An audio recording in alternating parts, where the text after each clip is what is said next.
আসসালামু আলাইকুম guys, welcome to my page Noakhaila lifestyle. আজকে আমি নগলাগে মোমো রেসিপি শেয়ার করব। তো ফার্স্ট আমরা এনে গোলমরিচ গুঁড়া টালি আর হলুদ গুঁড়া ব্যান্ড করে লইছি। লওয়ার হরে দিয়ে আমরা পেঁয়াজ কুচি, মরিচ, ধনিয়া হাতা, তারপরে দিয়ে গাজর এনে কুচি করে লইছি। এর হরে আমরা এনে মুরগির বুকের মাংস এগুলো কুড়ি লইছি। যেতুর পরিমাণে খাইবেন তদুর পরিমাণে এনে মুরগির ইয়েও করে নেবেন। তারপরে দিয়ে আমরা এনে মধ্যে ব্লেন্ডারের মাঝে আগে মুরগি কিনতে দিয়ে দিছি, কাটি না মুরগি। এরপরে এনার মধ্যে আমরা দিয়ে দিছি পেঁয়াজ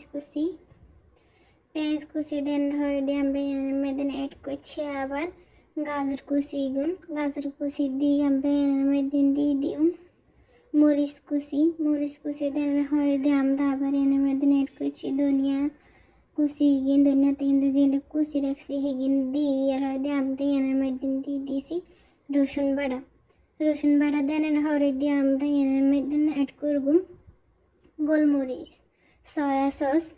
এর হরে দিয়ে দুটোটা দেনের হরে দিয়ে আমরা এনার মধ্যে অ্যাড করে দিই লবণ। তো লবণ দেনের হরে দিয়ে আমরা এনার মধ্যে নিয়ে ভালো করি ব্লেন্ডারের মেশিন দিয়ে এটারে ব্লেন্ড করে লই। মানেরা ব্লেন্ডার মেশিন না থাকলে ভালো করে বাড়ি লইবেন এটারে।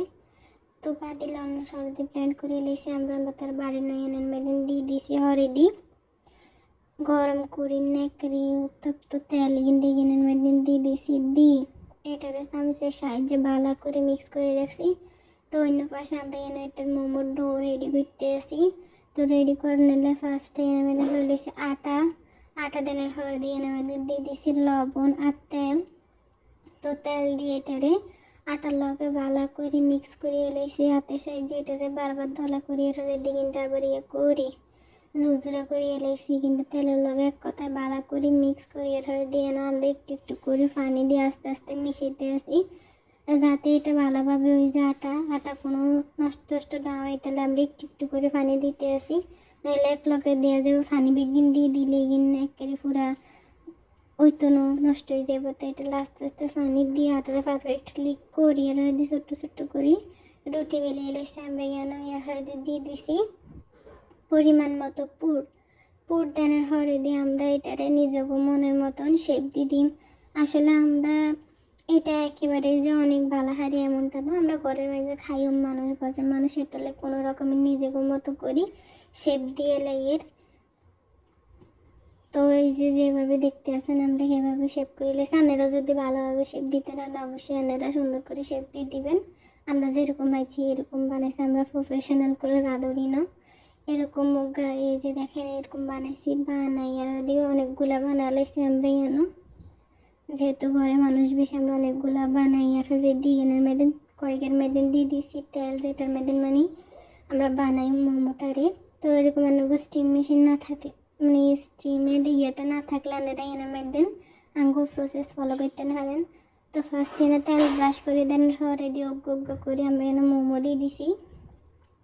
তো যেন বেগুন মোমো দেন হয়ে গেছে নিয়ে দিয়ে দিছি 1/3 কাপ পরিমাণ পানি দিয়ে এটাতে ঢাকনা দিয়ে ভালো করে সিদ্ধ পর্যন্ত রাখি দিয়ে যেন পানি শুকাই গেছে তখন এটার ঢাকনা খুলি। এই যে দেখেন আঙ্গো মোমো হয়ে গেছে এটার নামাই আমরা সার্ভ করিয়ে লইম।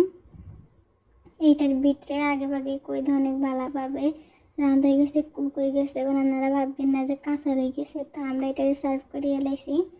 এরপরে তার একটু সুন্দর করে একটু টমেটো কেচাপ দিয়ে দিয়েছি এনের মধ্যে এরপরে দেওয়া হয়েছে খানার ফালা। এটা এত মজা হয়েছে মোমোটা, বাইরের এসব মোমো বা রেস্টুরেন্টের মোমোর তো ঘরে বানাই না মোমো অনেক বেশি মজা হয়, কারণ আমরা নিজেদের মতো ফিল দিতে পারি। তো এরকম রেসিপি তাঙ্গুলো ফলো লাইক অ্যান্ড শেয়ার করে দিবেন। আল্লাহ হাফেজ।